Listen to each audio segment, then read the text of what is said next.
The series is called Two Different Worlds. My name is Al Fisher, and I'd like to bring in my co-host, Carl Stedmond. He's from the other world. Because there are two different worlds, the earthly plane and the spiritual plane. Absolutely. Yeah. This is totally unscripted, totally unrehearsed, but our subject today is presence, and I'm going to let Carl start it off because he's the one that chose this subject. So. Christmas presents?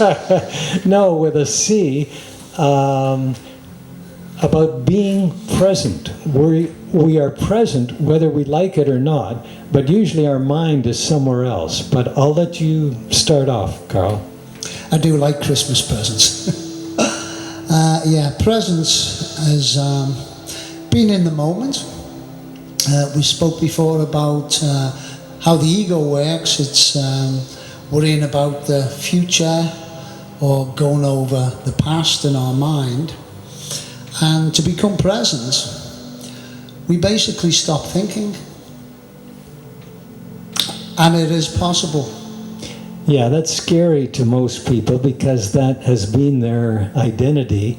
They use the mind to do well in school, do well in the job, solve problems, and we think that that's who we are. But when we walk into a room, people feel that. And you may have your mind elsewhere, but if you bring it into the present moment, then you're totally there with your mind, body, and spirit. And that's the ideal. And we've spoken about how the universe or God or the presence actually comes through you when you do stop thinking. And I think a very important thing to talk about, Alan, as well, is our mind is like a computer, a supercomputer. But like any computer, when that computer has a virus, it doesn't work properly. And from the time we're born, we're getting, especially from the time we're born, and even in the womb actually, till the age of about 7 or 8, children download everything. And it stays there unless you become aware of that in later life. So we get downloads, and all them downloads aren't all good. You know, some of them are, but a lot of them aren't. And then things stay with you. You know, they stay imprinted in the mind, in the supercomputer. So today's subject, I think, is very important because quite often a lot of us are not in presence. We're in our mind. And we're in our mind as we're even having a conversation. Sometimes someone will be talking and we're already thinking of how we're going to answer instead of just being more aware, self-aware and present. Presence, we could call it awareness, we could call it consciousness, because that's who we really are. When we become aware, it's just like the camera. Who is the person behind all your experiences? As a child growing up, as an adult, who is the person behind all your experiences? Who is recording all your experiences? Who is aware of all your experiences? That's the real you, not all the experiences. You're not what you did yesterday. You're not what you did all the yesterdays. Those were just experiences or situations or circumstances. But when you become present in the moment, you become aware that you are the camera. You are the person behind the camera who is taking all of this in and being present in every situation. And the moment you catch yourself thinking, you've become present.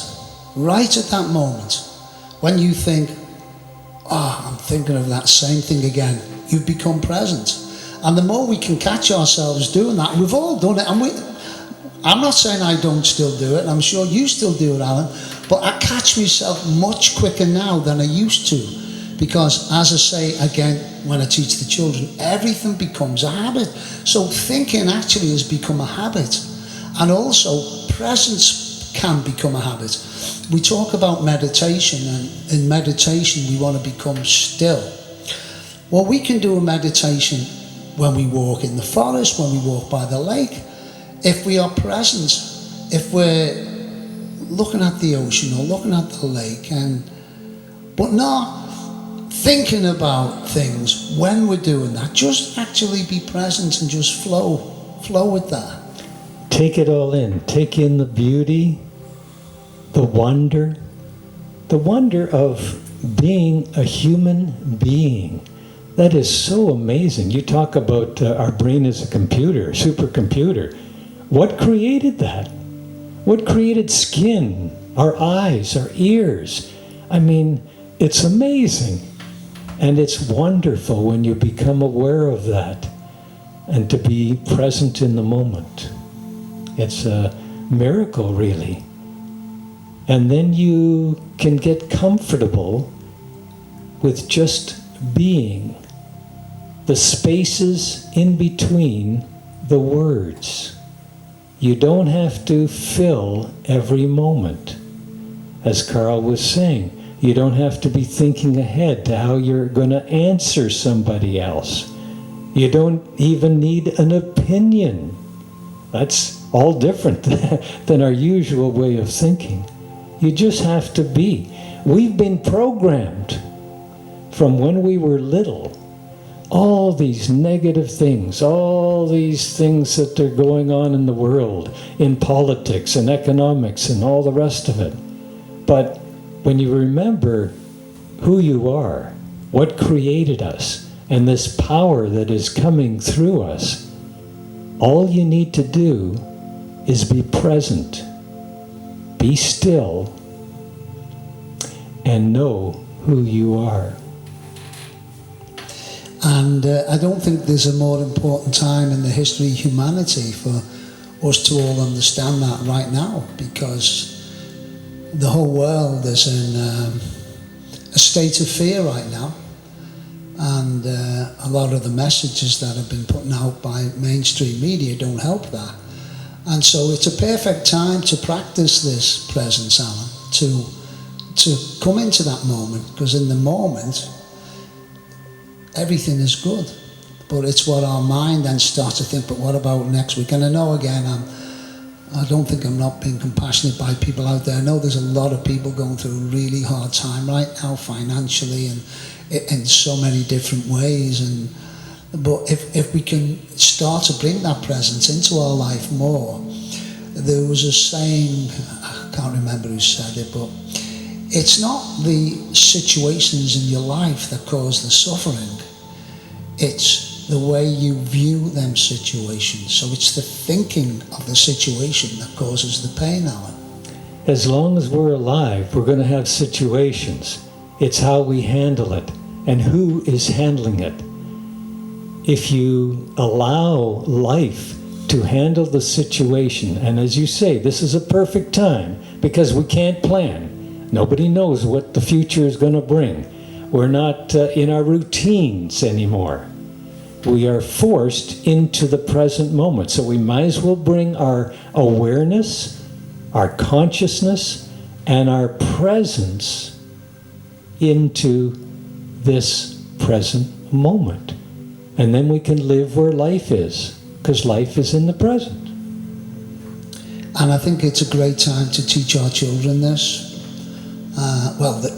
Any time is a great time to teach our children this, especially when they are young, when they do download, they download, so they can start to understand this and keep them present. Because I know an awful lot of children play computer games, and that is taking them away from presence, And there's nothing wrong with fun, but again, I think it's all about balance. So if we can bring presence into our family lives, just sitting at the dinner table, talk about presence, talk about being still and listening and watching and focusing. Again, I teach the children this as well, about focus and intention, but all with balance. We have been privileged to awaken to a certain degree. We've been helped by others.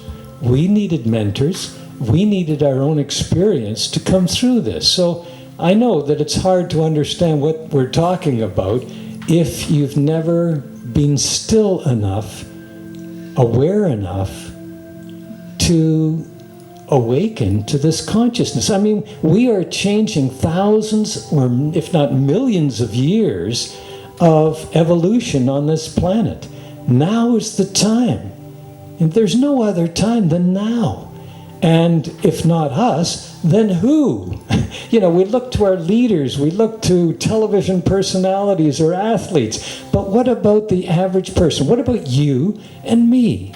I remember one time, this person who was awake, and I really admired them, and they said, you wouldn't be able to understand me unless it was in you.